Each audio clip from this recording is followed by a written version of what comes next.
And we're going to get started here. So let's start with some jumping jacks. We've mentioned that it's pretty cold and we want to warm up. So let's get going with jumping jacks, or you can step out to the side if you'd like. So we can step if your ankles are stiff like mine in the morning and need a little warm up, or you can jump if you're feeling good and really want to get the blood flowing quickly. We're going to go 30 seconds here. How much space can you take up? Start with the fingers, really spreading them as far apart from each other as you can. Then move down the arm. Are your elbows bent? Can you straighten those out? Can you reach from your shoulders any further? How far out to the side are you tapping your toes? And can you spread your toes as far apart from each other as you can? 3, 2, 1, relax. Bring your feet just wider than hip distance apart, and we're going to assess how our hips are feeling here. Ooh, little tight from Tuesday maybe. We went in pretty deep for some of those internal and external rotators, so it would make sense if you're feeling a little bit of stiffness. By day 2, they should start to be relaxing though. So where do you notice some tightness in your body? Where is there a little bit of restriction here? Last big circle this direction. And then we're going to send the circle the opposite way. So your chest should really stay over your center of gravity, which should be directly between your feet. And it's the hips that are moving out and around. So we stretch the side, then we stretch the front, then we stretch the side, and then we stretch the back here. How can you move in a way that gives you just a little bit more of a stretch here? Coming up nice and tall, we're going to do the same with the shoulders now. So you can go hands on your hips. You can go out here. This is that old school washing machine. I want you to turn your shoulders, but not your hips. So hips stay facing forward, back to the front, and off to the opposite side. So this should be more mid-back. And I want you to give yourself a micro bend in the knees. So it's like you're really gripping onto the floor. You know, when a baby starts walking and they stand there and they just look like they're holding onto the floor, that's what I want you doing with those legs. Good. All right, feet come in a little bit closer, still planted, gripping the floor, one hand down to the side, opposite hand going up and over, keeping the hip anchored to the floor through the foot, but allowing ourselves to stretch up into that rib cage. Inhale back to the start and exhale the opposite way. The farther you reach, the more you'll stretch out your muscles. So if you have pain when you move to the side, focus just on the reach and you're still able to feel a stretch. It might not be as deep, but we often need to go a little gentler into it. So if you start a little smaller here, and every reach, if it feels a little bit better, you can fold deeper into the side.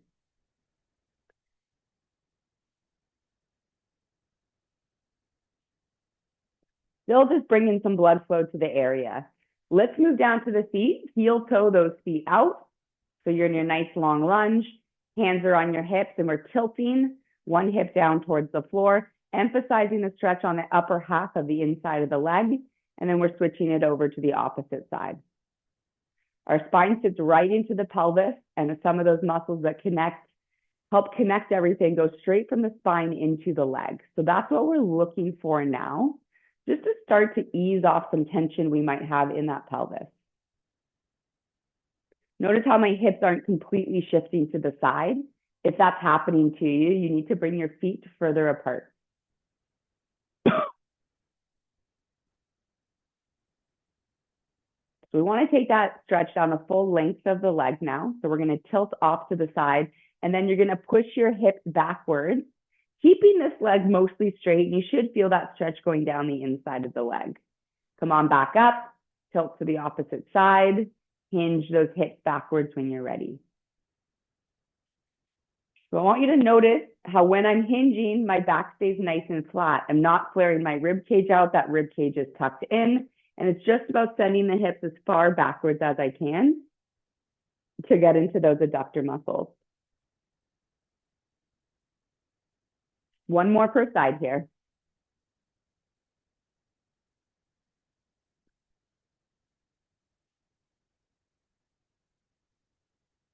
Good. Wonderful. Heel toe those feet in.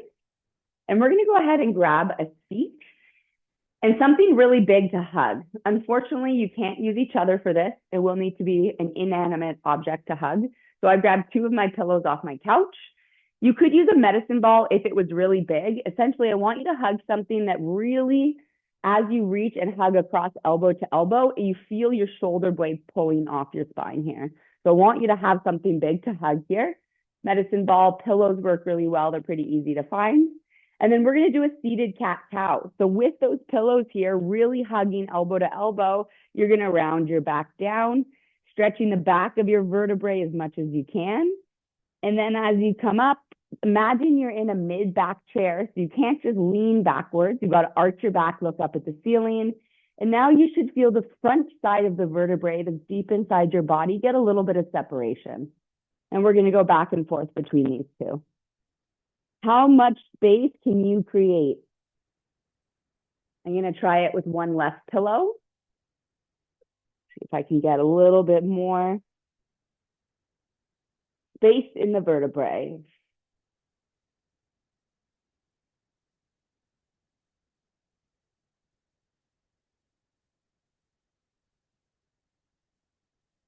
Right, one more.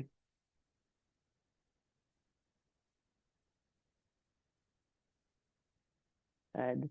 So still hugging our pillow, but coming up right now. We're going to take our arms off to one side, our head the opposite way, and then we're going to switch. Arms to the left, face to the right. This reminds me like we're wringing out an absolutely soaked towel, where one person takes one side and twists it one way, the other person takes the other side and twists the opposite way. Give your spine a little wring out here. And this is gentle, so you should start small, make it bigger as you go.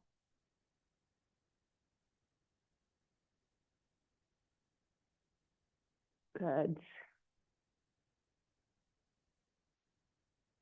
Awesome. Go ahead and take that pillow and throw it to the side. We're going to go up into our chin and our neck now.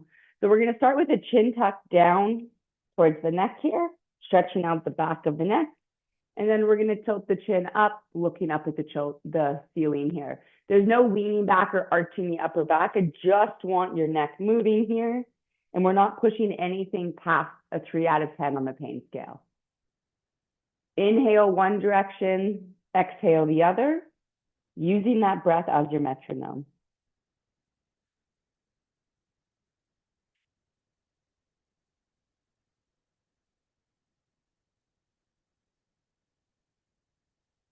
Good.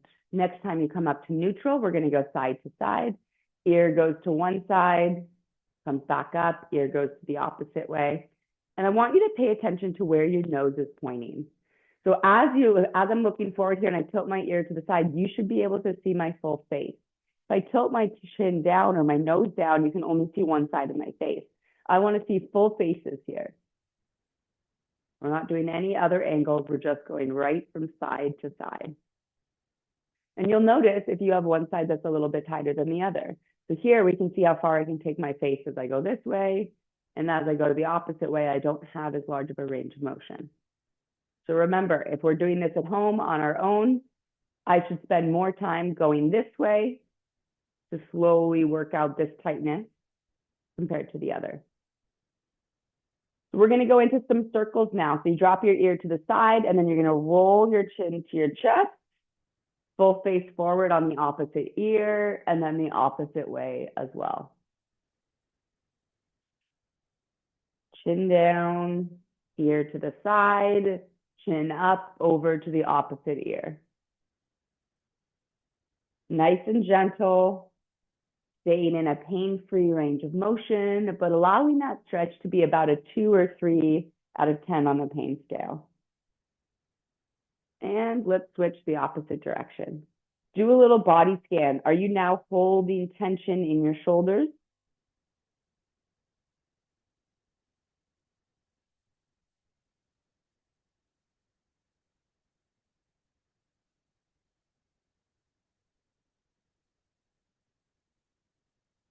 Good. Last circle here. While we're seated here in our chair, before we move on, we're going to do a little wrist and ankle work. So we're going to do all of them together if you can. Let's start with some circles. Just start moving them one way.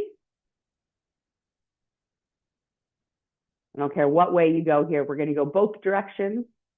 So if you can manage to do all 4 joints at the same time, that's great. Now, switch your direction. Trying to make those circles as big as possible. Listening to that crunching and cracking that you might have. Remember, it's not the elbows here, it's just the wrists, like that little mini pull. Good. And now we're going to do points and flexes. So we're going to split this up, ankles and feet. So I want you to point your toes as hard as you can, and then I want you to flex your toes backwards as hard as you can. So from here, you're going to point your toes as hard as you can. You're going to keep your toes pointed, but you're going to flex your feet with my toes still curled. And then I'm going to pull my toes back towards my knees, curl my toes again, point my feet, flex my feet, pull my toes back towards my knees, curl my toes, point the feet. So not just getting the ankles moving, but also a little bit of work for those toes this morning. Good. Up to the wrist here. We're going to actually add a little bit of pressure here. So I want you to use one of your hands to pull the palm back towards you. And then you're going to use your hands to pull the fingers up above towards you. So this you're going to feel, yes, in the wrist. So make sure you're not going past with the compression you can handle in your wrist. But you're also feeling this into the muscles in the forearm as well. We'll go the opposite hand. All these little joints that we like to ignore. All right, one more there. And then we're going to make our way to the floor with a kneeling pad if you'd like. And we're going to go into opening up our quad and our hip flexors here. So bringing it down to one knee, we want to make sure that as we get into the hip flexor, we're not just stretching our quad. So in order to do that, you've got to really tuck your pelvis underneath you. So that's that pelvic tilt we've been working on. Pull your pubic bone up towards your chin as hard as you can. You should already start to feel the stretch here. And now the arm that we're on the same side that we're kneeling on is going to reach up in the air as high as you can. And your goal is to feel this stretch all the way down into the front of the hip here as well. If you need to pelvic tilt a little bit harder, you can. Inhale, exhale. Any pain in the knees from being on your knees, you can bring it up to a long lunge, and you can do this whole series on your feet. Just please don't fall over. So our bodies are like onions. We've got a lot of different layers of muscle in order to get into the deepest muscle. Our deepest muscle we're trying to hit today is our psoas. That psoas muscle goes from your mid-spine, your T12 vertebrae, so kind of right in here, and it goes right through the pelvis and inserts onto the femur. But in order to get there, we have to stretch a few other layers of muscle first. So going into our next step, we've tucked our pelvis, we've breached our arm, and now we're going to arch over our body, really still stretching as far as I can. So now I'm starting to go deeper and separate the muscles in the side of my torso, like that QL muscle and oblique. Inhale, exhale, always moving to our breath.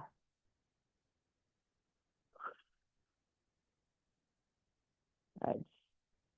We're going to add in another layer. So I've tucked, I've reached, I've crunched, and now I'm twisting, trying to get my chest facing the floor, still really pelvic tilting hard.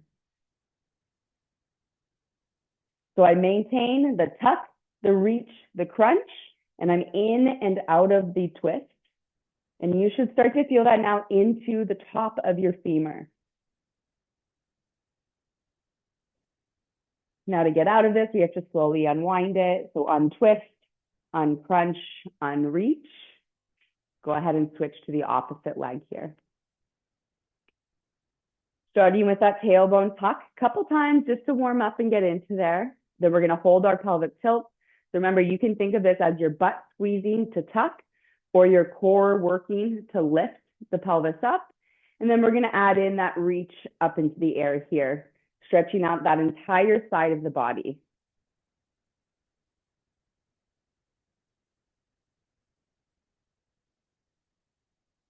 Good.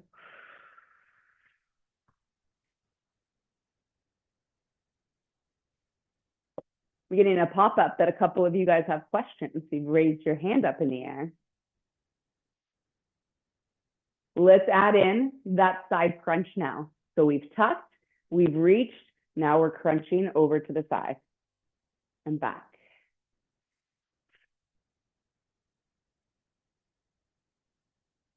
If you don't have a lot of movement, that's okay. After this next one, we're going to add in our twist. Keep tucking that pelvis underneath you.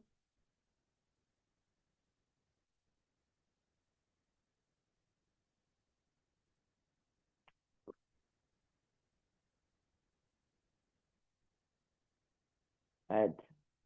Now let's slowly undo this. Untwist, uncrunch, unreach, and you can go ahead and push those hips backwards here. We're going to go over to a bench or a hard surface that you have. So whether that's a couch, a coffee table, a bench, stools that you sat on and can no longer separate. There we go. And we are still going to be on our knees, but we don't need our broomstick for today. So from those knees, you're going to reach your hands up to your surface, and you should be up in a wide position here. Full hands on the surface, and then we're going to drop our chest down here. So inhale, and that rib cage should expand out to the side. And as you exhale, you're going to drop down a little bit further here. So we should be hitting our lats, little bit of the chest here as well. And if you feel your humerus, that's that top arm here, or the top bone in your arm, kind of popping out, I don't want you to go as deep. So I want you to find the level. How far down can you go before that happens? And then I want you to stay there. Even if you're not really feeling the stretch too much, I want your body to learn what that end range of motion is.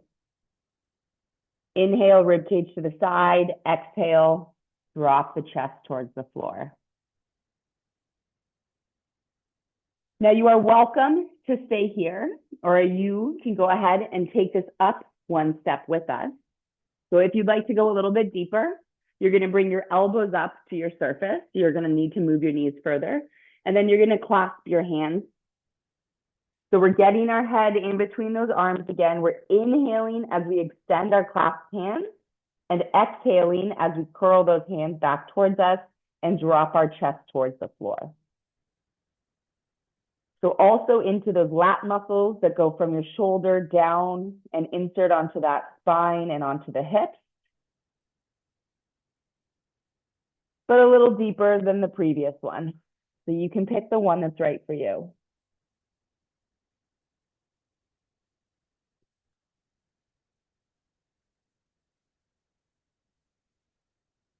Good.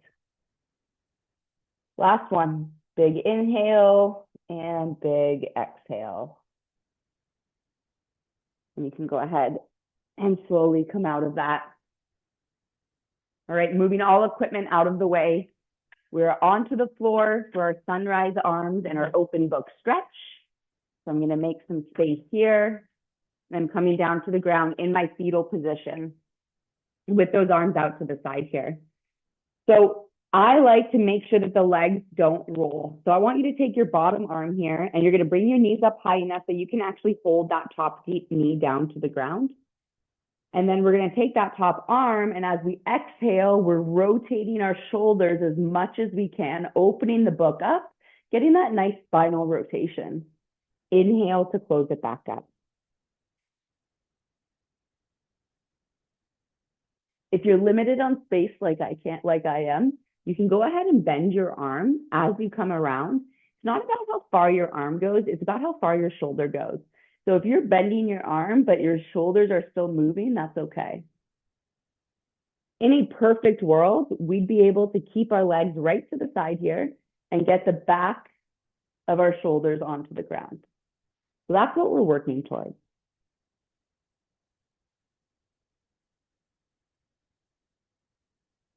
Next time you close it up, we're going to shift it out of the low to mid back into the mid to upper back. So you can let go of that knee, and you're going to walk your fingertips up above your head rolling your body. No matter what, the back of your shoulders needs to get to the ground, and you can let your hips roll a little bit here. And then we close that back up. So this is more the mid to upper back. If you want to take it into the neck and shoulder too, really reach as far as you can up and around here. You'll feel the chest stretch. You'll feel a little bit through your neck. And if you're able to, try to keep your eyes on your fingers. Oh, can you see your hand all the way around? Gonna add in more neck. 2 more.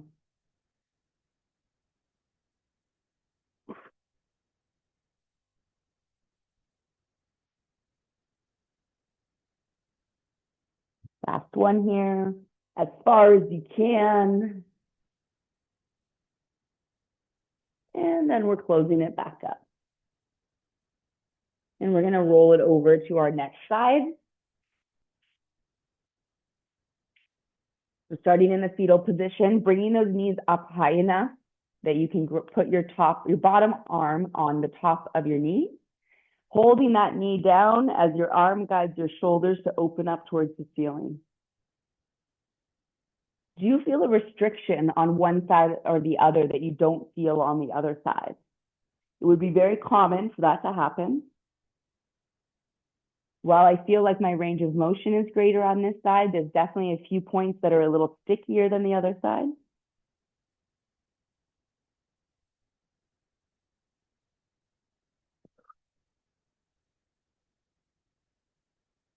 Use that exhale here.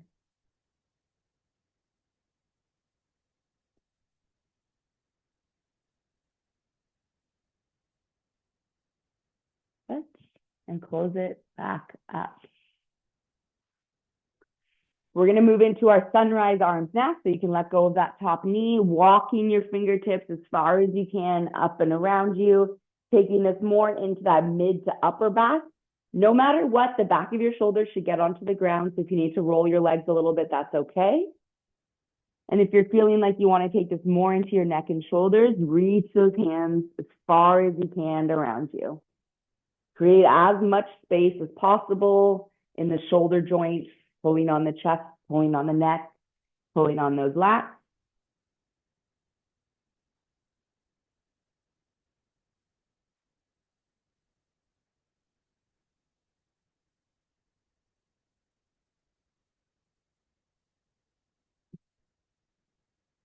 Don't forget to exhale. Part of that reminder is also for myself. Last one here, as big as you can.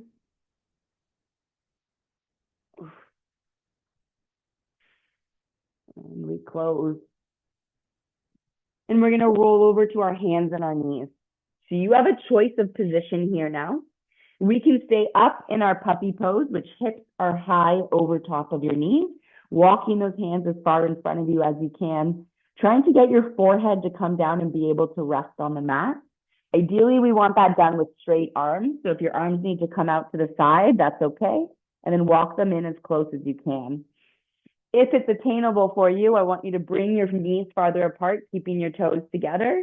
And you're going to sit your hips down to the feet, down into our child's pose. We're going to take 5 big, deep belly breaths here. Inhaling your belly as much as you can, and then exhaling every time, releasing tension and melting into the floor. Here we go, 5 breaths.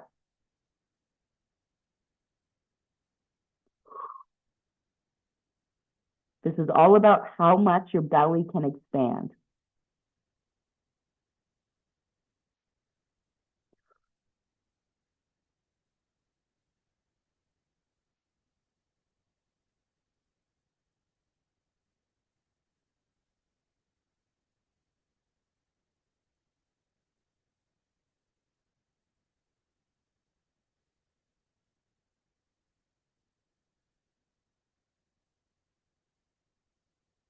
You're going to stay down on the ground here once you're done your 5 breaths. But we're going to go into our activation now. So with the activation, we're going to be on the floor. If you have a wall space available, I'd like you to get nice and close to the wall. Each of these exercises, we're going to do 10 of each. We're going to go through it 2 times. So for your first exercise, we're going to do a clamshell. I want you to line your back up right against a wall. So both of my shoulders are against the wall. I can support my head with my hand or a pillow, and both of my hips are back against the wall as well, and same with my feet. So keeping all those points on the wall, keeping your heels together, you're going to lift your knee up, squeeze, feeling your butt cheek squeeze, and you're going to come back down. So if you're doing this exercise, all the points are on the wall, but you don't feel anything happening, just keep your leg up to the side. I've put you in a box, so there's really no other muscle to use here other than your glutes or your hip if you're really creative. 10 repetitions of that clamshell exercise, squeezing your glutes to lift that knee up.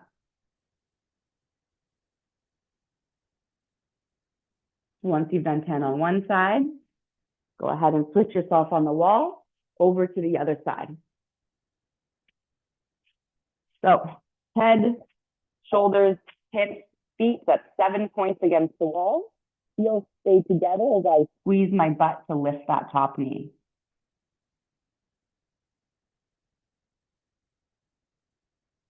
Do you feel it better on one side than the other?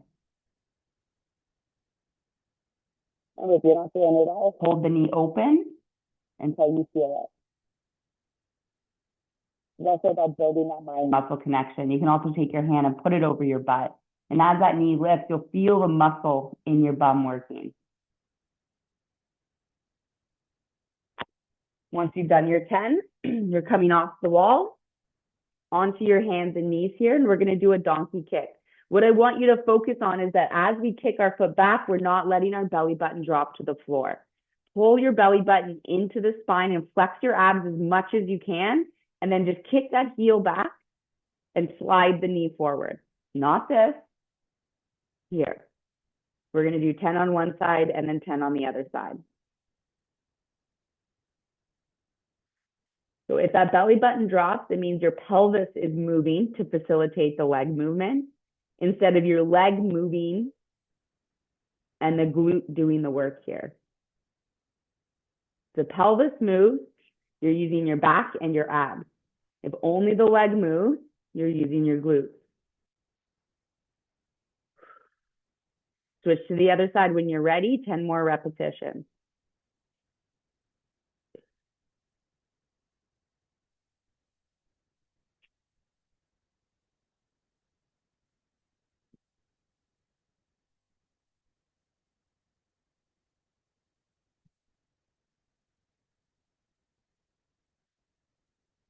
Beautiful. Last of these warm-up exercises, or the third in the circuit, we are going to go through them all one more time, is our scarecrow. So you're over on your back, and I want you to walk your shoulder blades underneath your back. Get them as close to your hips as you can. If it creates this gap under the low back, you did the right thing, but now I need you to tilt your pelvis, pull your rib cage down to flatten that low back into the ground. Elbows come down to the side. And if that's tight there, you can start right here 10 times. If those elbows come down to the ground, then we start with flipping those hands backwards, pressing the back of the wrist or the fingertips into the ground to really feel those muscles between the shoulder blades turn on and engage to facilitate this movement. Remember, activation isn't just about doing the exercise. It's about warming up the specific muscles that we need to stabilize the hips and the pelvis. Especially as we worked a lot on opening up our spine today, we want to make sure that our stabilizers are on so we don't damage or we don't injure our spine. Good. All right, once you've done 10 of those, you're going to roll onto your side. Now, if you felt that the clamshells on the wall were a little bit too easy, then I'm going to get you to line up on your imaginary wall this time. So your shoulders, your hips, and your heels should be on one line, and you can lift that knee up. If you weren't feeling the muscle at all and you're kind of confused at what we're doing, put yourself on the wall again and really just focus. Putting yourself on the wall is putting the sides of the box on so you can only move in one way. Without the wall, we tend to roll our hips to open the knee. We don't want our pelvis moving at all. We only want our glutes moving the leg. 10 on one side, And then we're going to do 10 on the other side.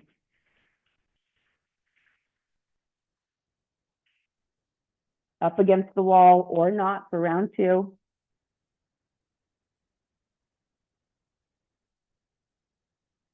Really paying attention to what muscles, what bones, what parts of your body you're allowing to move here.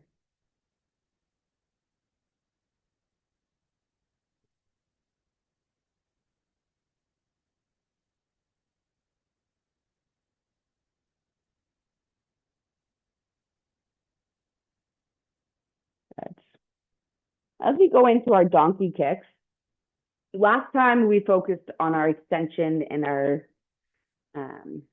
flexion of the spine. Now I want you to focus on whether you're letting your hips roll to the side. So as I kick my right foot back, am I allowing my right hip to raise and dumping my weight into the left hip? I want you to keep your hips parallel to the ground here. Core stays engaged, so my pelvis isn't moving forward, backwards, or side to side.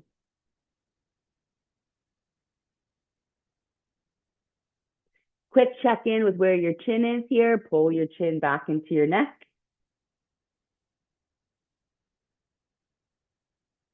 Got 10 donkey kicks per side. Isolating to only leg movement.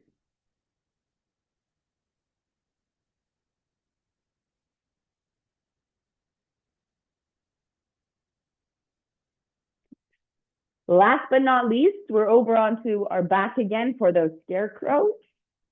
So we start arms up, walking the shoulder blades underneath us. Create that gap in the low back. Use your rib cage and your pelvis now to close that gap. And then we begin. Elbows down, flipping the hands backwards.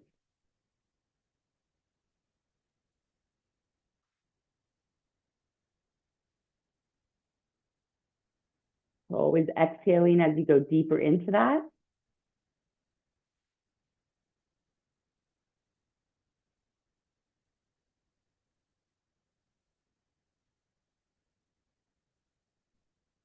Once you're finished, you can go ahead and make your way to your feet.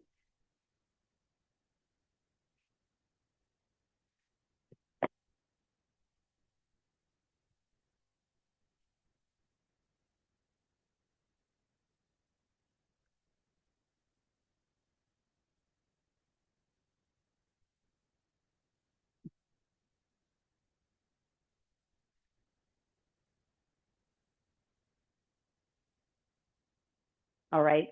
So we're going to start today with a deadlift or a hinge motion. Before we begin, there's a lot of different ways we can do it.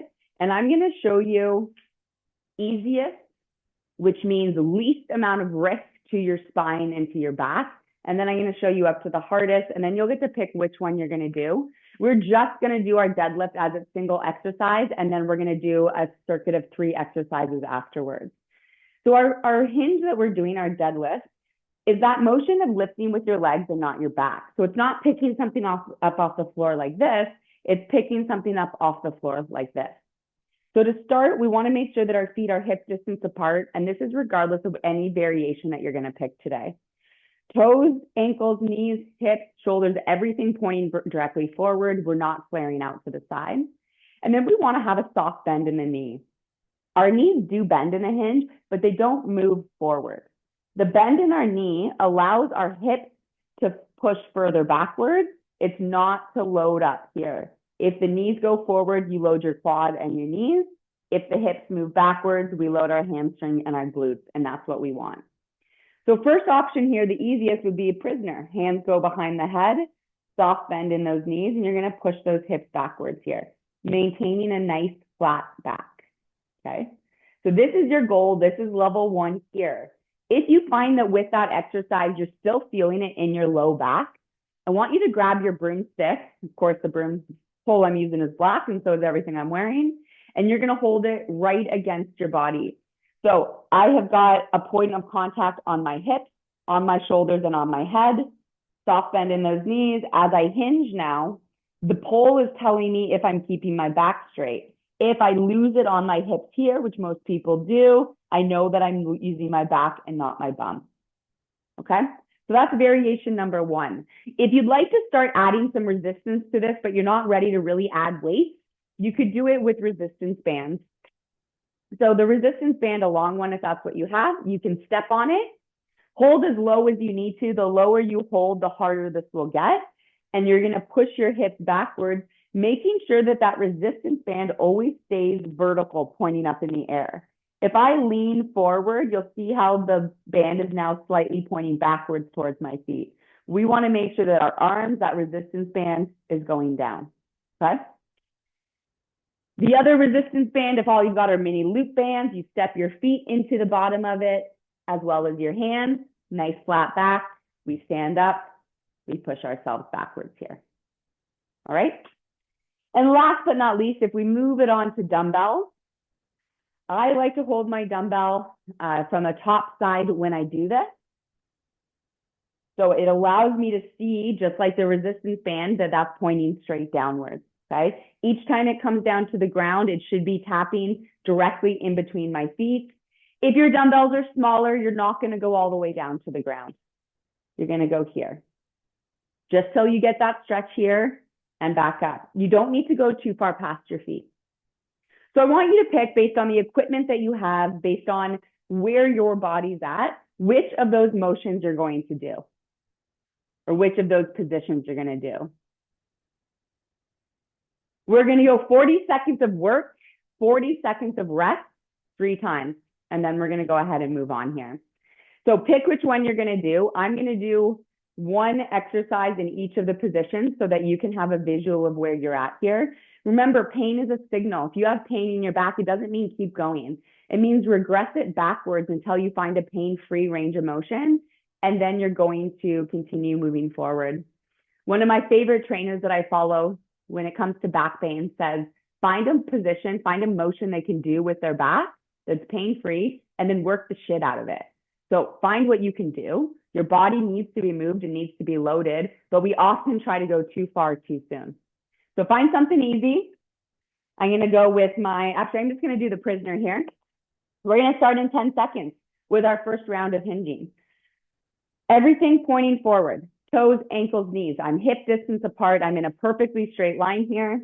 Soft bend in my knees, and I'm pushing those hips backwards, feeling the stretch down the back of the legs, and then squeezing, clenching my butt to come up to a tall stand. Soft bend in the knee, push the hips backwards. If you feel a little bit uneven, or like you feel uneasy, like you're rolling backwards, use your big toes as your anchor to the floor. So as you throw your body weight backwards, maybe don't throw it, but send it backwards, your big toes are keeping you anchored forward. Big stretch down the back of the legs. Squeeze the bum to come up. Relax. All right. So if you're not feeling it in the back of your legs, you're coming down and you feel like you're coming down, we might not be pointing our hips up high enough. So I want you to imagine that you have a flashlight taped to your back here. As we're leaning over, we're trying to flash that flashlight as far up the wall behind you as you can. If you're coming down to this position and you're here with that flashlight pointing down, you're in your quads. We've got to get that flashlight up the wall here and really sit backwards to get into the hamstring.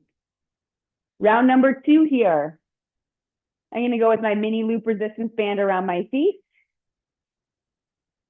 Same motion, but remember this time now with the resistance band, you want to make sure that resistance band to shoulders are one straight vertical line. All that body weight is moving backwards. The nice thing about doing this with a dumbbell is it really acts as your counterweight. If you're going no weight like me for now, the big toes have to do the work. Good work. Inhale down, exhale up.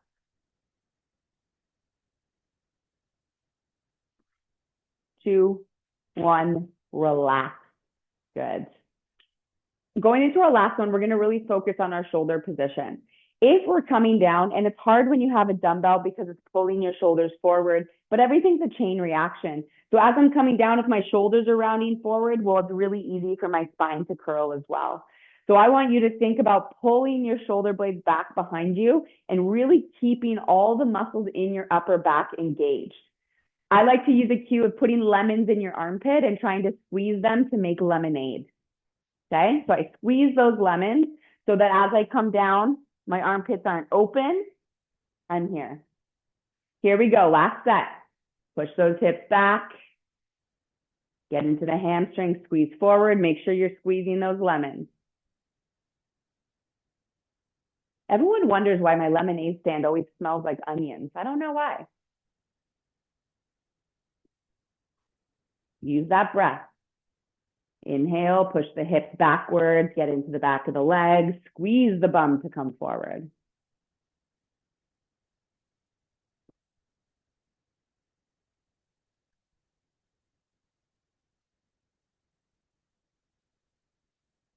Two, one, relax.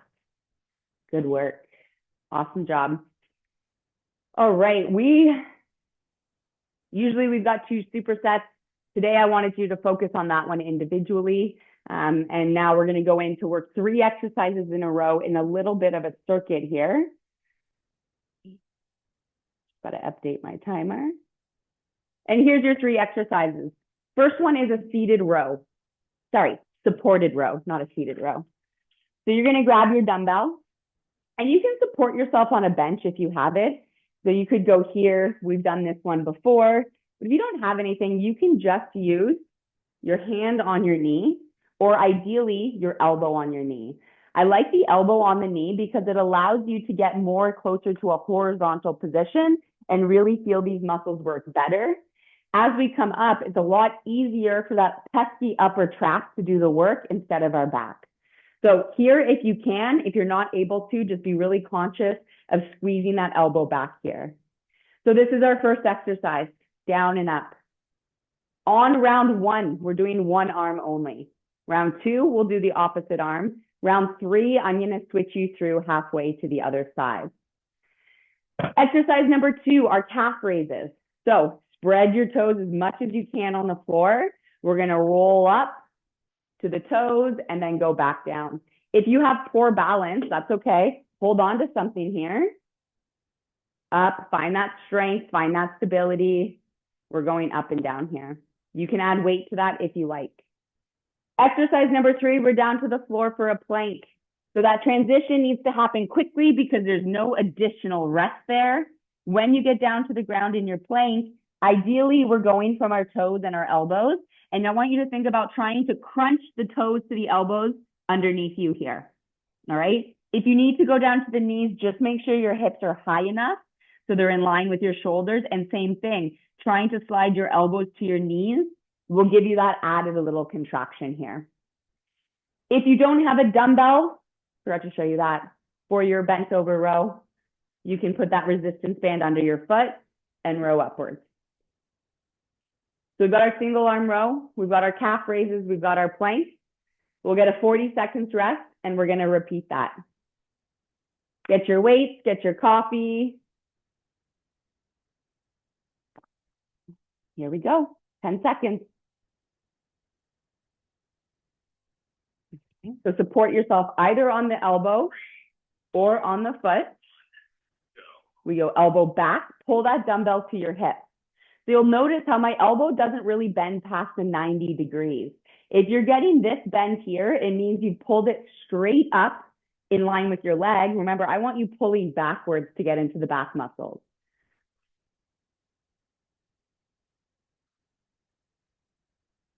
Good. So it's not straight up, that's all upper trap. 10 seconds to go.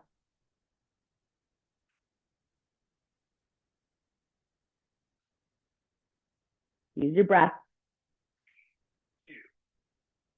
Rest straight into calf raises. I really want you to dig your toes into the ground, create space between them. So as you're coming up, we're not just using our calves, but we're stretching all the muscles, tendons, and ligaments in our feet as well. Ooh, I've got no balance. And it's not up and down, up, pause, and down. Some of you are very stable. I'm impressed. Hold that top position. Last one. And now we are quickly down to the ground for our plank. Hips in line with shoulders, whether you're on your knees or your feet. And then you're pulling your elbows towards your toes, feeling the abs contract here. Shoulders are away from your ears, so you're feeling it hold through your back muscles, not through your shoulder muscles. Halfway.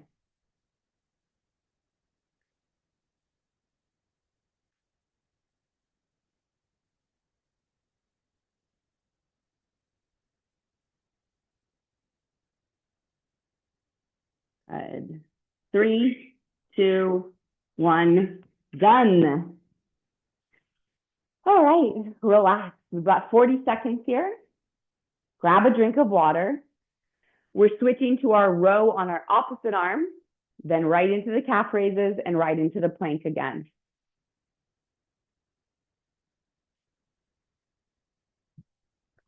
This time I'm going to use a bench to support myself. Just preference, no actual reason other than preferring to use something sturdy rather than my wobbly leg. We start in 10 seconds here. Remember, we're not coming up here. We're pulling that dumbbell back, putting it in our pocket, just getting from a straight arm to a 90-degree bend. You could think of this as someone pulling your elbow backwards. It's staying nice and tight in towards my body. And it will probably feel like you're not doing a full range of motion. However, it is that maximum contraction that we're getting in that muscle. Any further activates our upper trap.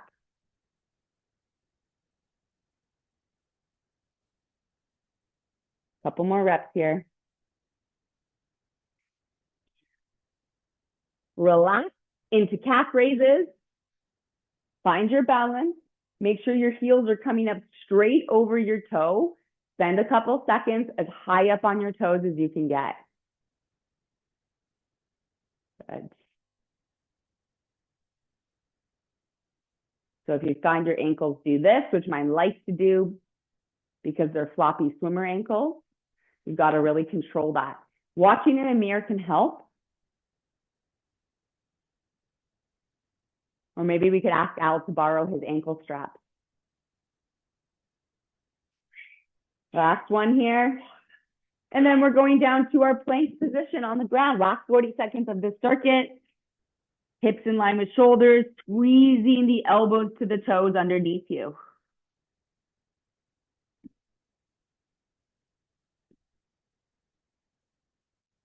Belly button pulls in towards the spine. We want to make sure we're not arching our back, that we're pulling that pubic bone towards our chin a little bit to flatten out our low back. Last 10 seconds here.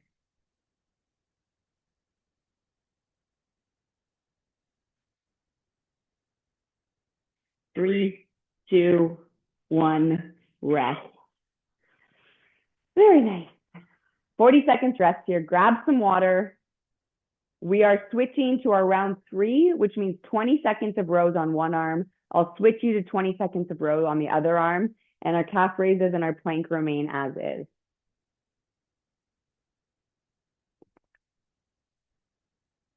Right. If you need to make any adjustments for your weight, go ahead and do so. Make it a little heavier, a little lighter, whatever your body needs. Our goal is to feel these big muscles working. Same ones we should feel when we're in the pool swimming. 3, 2, 1. Here we go. Shoulders away from ears. Elbow stays tight into our body. Dumbbell comes back up to the hip. Putting it in your pocket, saving it for later. Keep your shoulders as far away from your ear as you can. Last one, switch sides.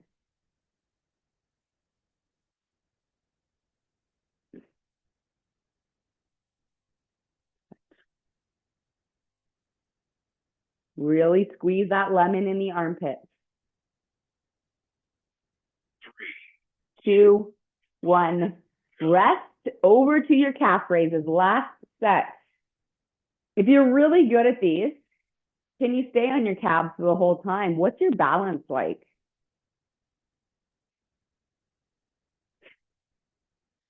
Good. Remember, ankles shouldn't fall apart from each other. They should stay up. Good work. We'll give them a calf a good stretch afterwards.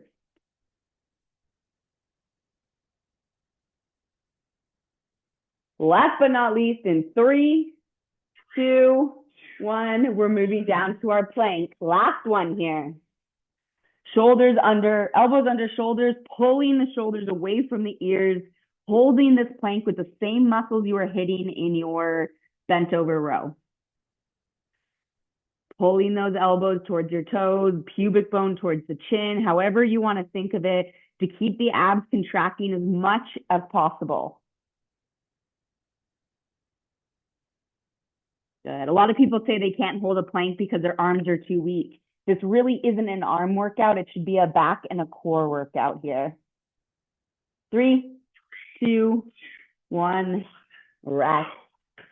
Let those hips drop down. Stay on the elbows if you can. If you need to go down to your chest and do a smaller extension, you can. We're just going to enjoy a little bit of spinal extension here.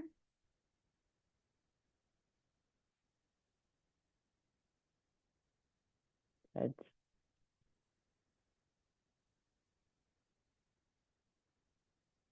Awesome. All right, let's go ahead. Bring yourself up to a stand. For our stretching today, the 2 areas I'd really like to focus on are, one, our calves. I'm going to give you 2 different stretches, but also those lats here. So with the calves, we've got 2 different stretches. We've got one to stretch the upper part, the big, thick part, our gastrocnemius, but we've also got that soleus here. So we're going to start with the gastrocnemius. I want you to find a wall or something you can push straight into. And then step 1 leg back, keeping the leg straight. So you're trying to get the back of your knee pressed backwards, the heel pressed down, and you should feel that stretch through the top part of your calf muscle. Look down at your toes on that foot. Can you spread your toes further apart from each other? How wide can you make your toe box right now? Now to hit the soleus, the only thing you need to do is keeping the heel on the ground, bend your knee forward. Keeping the heel on the ground, and that should shift the stretch now into the soleus. If you bring your hands off the wall and put more of your body weight into that back foot, you should feel it a little bit more as well.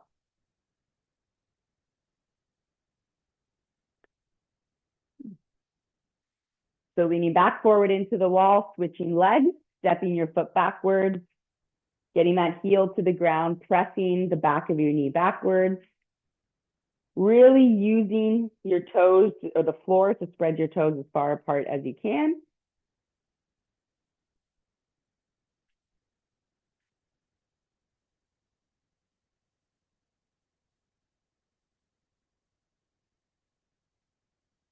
Good. And then keeping the heel on the floor, bending the back knees, shifting your body weight backwards over top of that foot to really get into that soleus.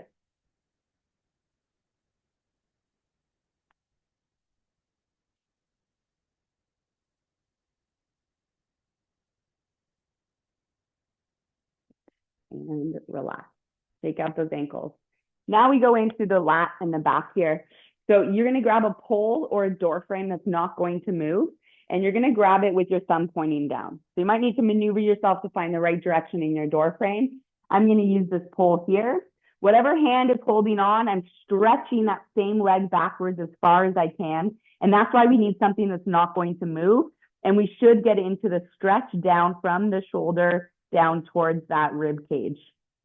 If you can, try to turn your body underneath to look under your armpit. Does that change which muscle fibers you feel this in? And you can move through that. Find exactly what position and what muscle fibers you need there.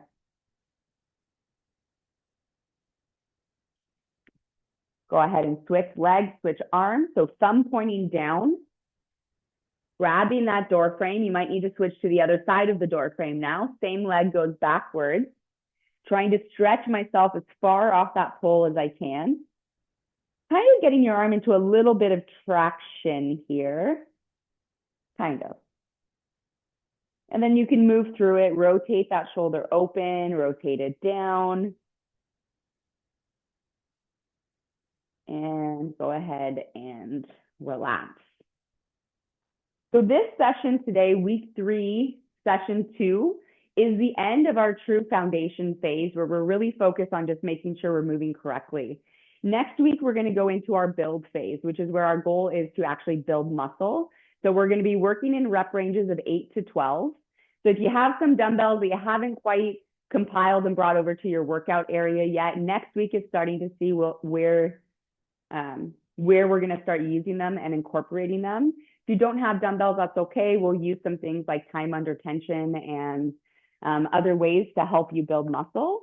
But we are moving on to phase 2 of our 15-week program here.